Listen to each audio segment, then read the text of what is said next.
Jamaah salat tarawih rahimakumullah.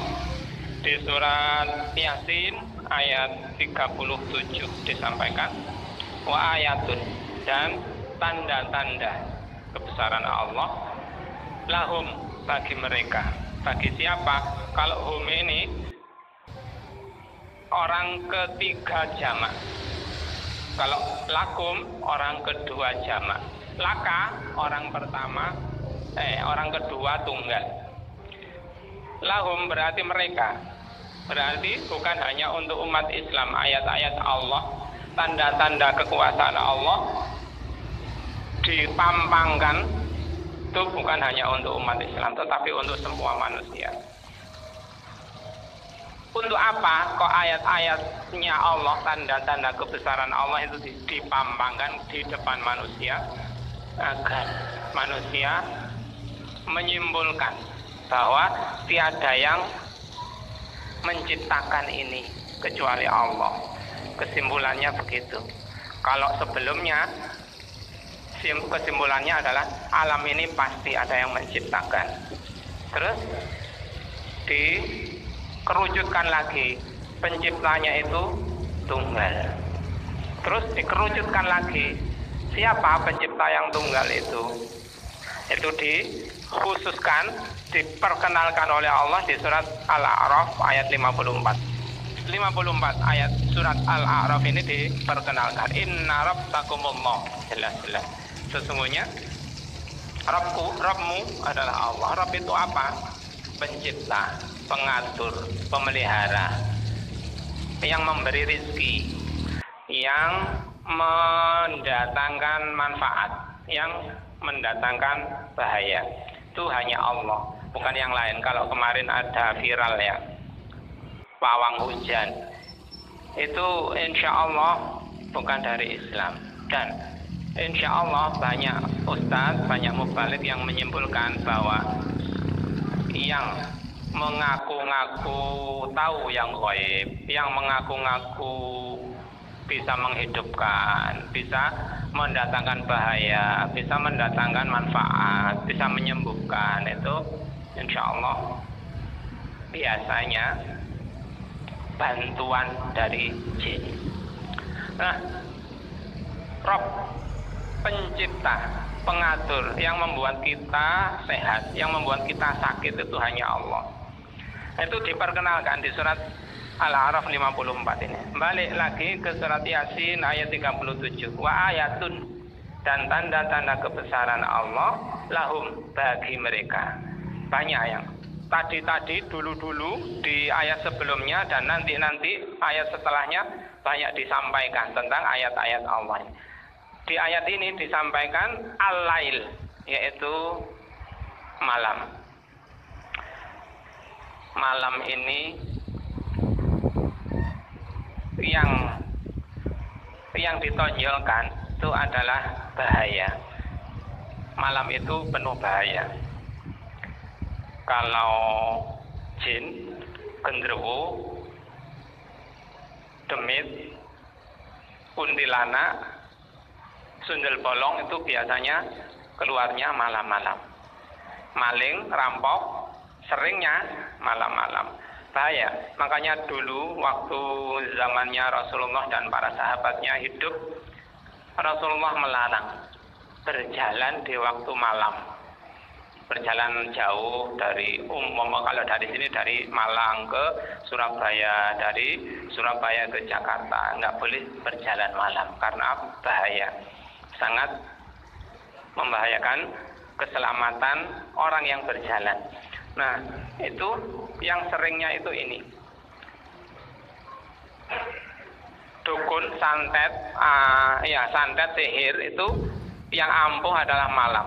Makanya kalau dulu-dulu itu ada orang yang meskipun nggak ta'awud, kalau melek itu nggak makan di santet, bahkan mendengar ada di gentengnya itu mendengar seperti ada telur dilemparkan, tor. Nah, itu meskipun nggak ta'awud, meskipun nggak berlindung kepada Allah, kalau melek katanya orang-orang itu kalau melek insya Allah nggak akan kena santet. Makanya sing betah melek itu insya Allah nggak kena santet.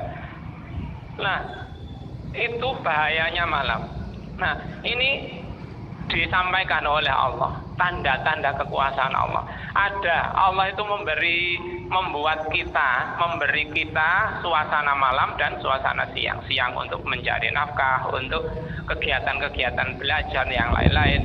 Nah, malam untuk beristirahat, malam untuk bertakarrub, mendekatkan diri kepada Allah Subhanahu wa taala. Makanya di Riyadhus Shalihin itu ya, Riyadhus Shalihin itu kitab yang ditulis Imam An-Nawawi, itu mengutip banyak hadis riwayat banyak imam. Nah, itu beliau menganggap bahwa kitab itu hadis-hadis yang disampaikan di situ sahih semua. Itu salah satunya beliau menulis judul makruh melek, apa melek itu, terjaga setelah isya, selain mencari ilmu itu makruh.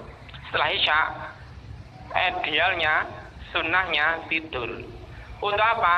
Sebelum subuh, jauh sebelum subuh, biar bisa sholat malam, bisa mendekatkan diri kepada Allah, bisa minta ampun kepada Allah Subhanahu wa taala.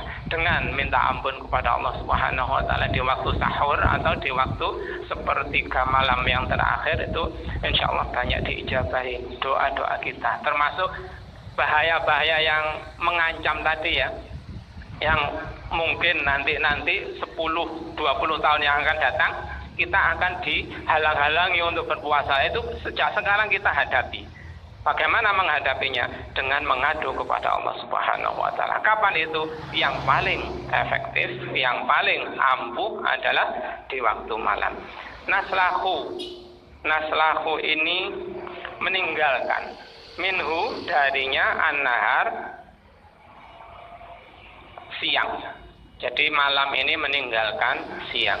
Kalau sudah malam nggak ada siang.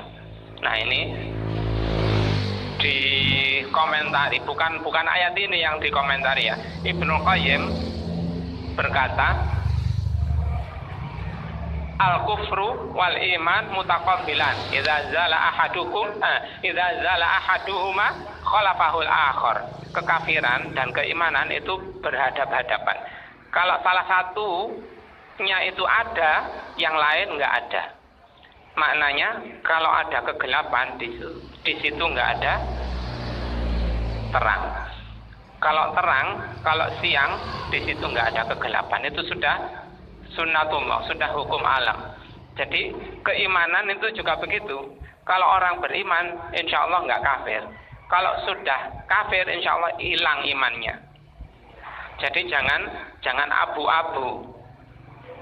KTP-nya Islam tapi membela orang kafir, lah itu abu-abu. Nah, itu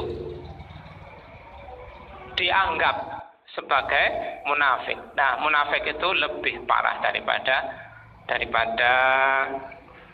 kafir. Nah, naslahu minhun nahar fa idzahum mublimun.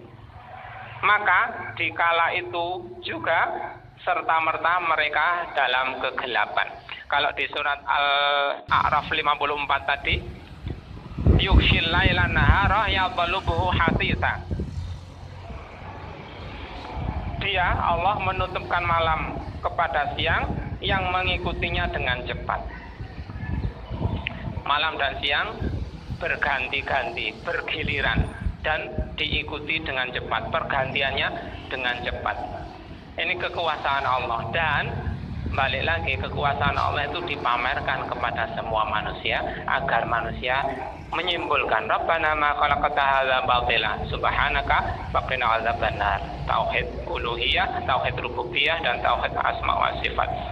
Puncaknya adalah agar orang jera, takut berbuat kejahatan, keburukan. Faqina adzabannar. Jagalah kami Allah dari siksa neraka.